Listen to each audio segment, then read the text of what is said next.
பற்றி எறிந்த India south Africa போட்டி மீண்டும் சம்பவம் செய்த சிவம் தூபே.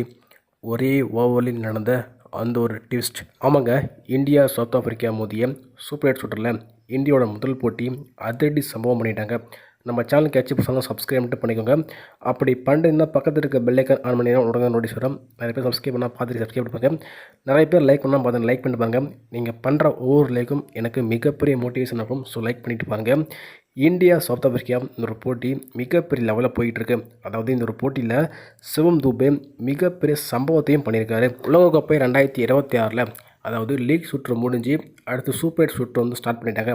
அதில் குரூப் ஏல இந்தியா சவுத் ஆப்பிரிக்கா ஜிம்பாப்வே அடுத்த வெஸ்ட் இண்டீஸ், அடுத்தபடியாக குரூப் பியில் அதாவது ஸ்ரீலங்கா நியூசிலாந்து பாகிஸ்தான் இங்கிலாந்து அப்படின்ட்டு இந்த ஒரு அணிகள் இருக்காங்க. இந்த ஒரு 8 அணியும் பார்த்தீங்கன்னா அடுத்து மோத போகிறாங்க சூப்பர் 8 சுற்றில். அதாவது இந்த ஒரு 8 அணியும் அடுத்து ஒவ்வொரு போட்டியும் முக்கியமான போட்டி. ஒரு போட்டி தோற்றால் கூட கண்டிப்பாக செமிஃபைனல்ஸ்குள்ளே போகிறது மிகப்பெரிய கஷ்டமாக இருக்கும். அதனால் சூப்பர் 8 சுற்றில் ஒரு போட்டி கூட தோற்கக்கூடாது அப்படிங்கிற மாதிரி இந்தியா ப்ளே பண்ணுறாங்க. அதேமாதிரி தான் இந்தியா ஒரு போட்டி கூட தோற்கலைங்க. அதுவே ஜிம்பாப்வேவும் தோற்கலை, அடுத்து நம்மளோட சவுத் ஆப்பிரிக்காவும் தோற்கலை. அதாவது இந்த ஒரு உலகக்கோப்பையில் மிக ஸ்ட்ராங்காக இருக்கிற அணி பார்த்திங்கன்னா இந்தியா சவுத் ஆப்பிரிக்கா தான்.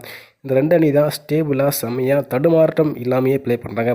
இந்தியா ஒரே போட்டியிலே தான் தடுமாற்றம் அடைஞ்சாங்க. அதாவது அதுவும் பாகிஸ்தானுக்கு எதிராக பேட்டிங் இந்தியா சொதப்பியிருந்தாங்க. அதை தொடர்ந்து அடுத்த எல்லா போட்டிகளிலும் இந்தியா தரமான பேட்டிங் வந்து வெளிப்படுத்தியிருந்தாங்க. இப்போது இந்தியா சவுத் ஆப்பிரிக்கா சூப்பர் சுற்றில் இந்த ஒரு போட்டி முடிவுக்கு வந்திருக்கு. அதில் இந்தியா தரமான சம்பவத்தையும் பண்ணியிருக்காங்க. குறிப்பாக மீண்டும் வந்து சிவம் தூபே ஒரு சம்பவத்தை பண்ணியிருக்காரு. அதாவது கடைசியாக முடிஞ்ச மேட்ச் பார்த்துருப்பீங்க. இந்தியா மற்றும் நெதர்லாந்து இடையான போட்டியில் அதில் சிவம் தூபே தரமான சம்பவத்தை பண்ணியிருப்பார். சிவம் தூபே அடித்த காரணத்தால்தான் இந்தியாவை வெற்றி பெற்றிருப்பாங்க. கிட்டத்தட்ட 20 ரன் வித்தியாசத்தில் இந்தியா அபார வெற்றி அடைஞ்சிருப்பாங்க. அதுக்கு முக்கிய காரணம் சிவம் தூபே தான். இப்போது இந்தியா சவுத் ஆப்பிரிக்கா போட்டியிலும் தரமான செயலை செஞ்சுருக்காரு. அதாவது முதல்ல டாஸை வெற்றி பெற்ற சூரியகுமார் யாதவ் நான் முதல்ல பவுலிங் பண்ணுறோம் சொன்னாங்க. அதுக்கு ஏற்ற மாதிரியே இந்தியா பவுலிங் தரமாக போட்டாங்க. இருந்தாலும் சவுத் ஆப்பிரிக்கா தரமான பேட்டிங்கை வந்து வெளிப்படுத்தினாங்க. அது 10 ஓவரில் சவுத் ஆப்பிரிக்கா 110 ரன் அடித்தாங்க. ஒரு விக்கெட் தான் இழந்திருந்தாங்க. அடுத்த 10 ஓவரில் இந்தியா கொஞ்சம் கம்பேக் பண்ணி 200 ரன்னோட முடிச்சாங்க. 201 அடித்தா இந்தியாவுக்கு வெற்றி அப்படிங்கிற மாதிரி இந்தியா கிளம்பிறங்கியிருந்தாங்க. இந்த ஒரு போட்டியில் சவுத் ஆப்பிரிக்காவை வெளுத்தணும் அப்படின்னா கண்டிப்பாக இந்தியா தரமான பேட்டிங் வந்து வெளிப்படுத்தினா தான் இந்தியா வெளுத்த முடியும் அப்படிங்கிற மாதிரி நம்ம வந்து யோசிச்சிருந்தோம். அதே மாதிரியே தொடக்கத்தில் சஞ்சு சாம்சன் மற்றும் இஷான் கிஷான் வந்து இறங்கியிருந்தாங்க. அபிஷேக் சர்மாவுக்கு வாய்ப்பு கிடைக்கலங்க. அதாவது இவங்க 2 பேரும் நல்லா பேட்டிங் வெளிப்படுத்துவாங்கன்னு பார்த்தா சஞ்சு சாம்சன் வழக்கம் போல் நல்ல ஒரு ஸ்டார்ட் கொடுத்துட்டு அவரும் ஆட்டம் இழந்தார். இஷான் கிஷான் அடுத்த நானும் வரேன் அப்படிங்கிற மாதிரி அவரும் அடுத்து ஆட்டம் இழக்க. அடுத்து சூர்யா வந்தார், திலக் வர்மா வந்தார். யாருமே சரியாக ப்ளே பண்ணல.